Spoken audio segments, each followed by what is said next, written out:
Bonjour et bienvenue dans cette revue de presse avec le jour J qui débarque en force dans les journaux.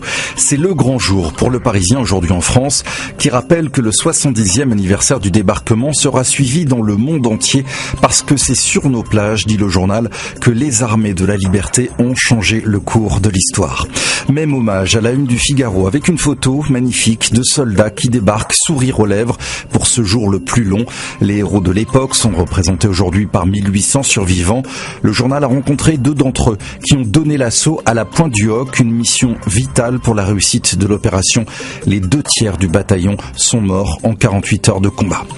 Dans la presse, de droite comme de gauche, ces commémorations sont l'occasion de se rappeler. L'humanité a choisi des témoignages de vétérans mais aussi de résistants comme Roland Leroy, un cheminot qui dirigeait les résistances en Normandie en ce 6 juin 1944. Il raconte comment étaient organisées les opérations de sabotage dans cette région fortement occupée par les troupes hitlériennes.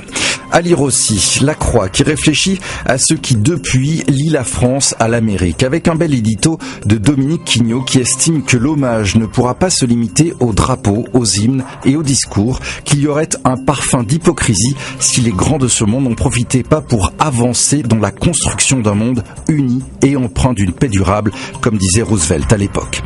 Libération place justement Vladimir Poutine en terrain miné sur les plages du débarquement, car le président russe est au centre des préoccupations diplomatiques sur le cas de l'Ukraine, de la Crimée et sur fond de soutien persistant à Bachar el-Assad en Syrie.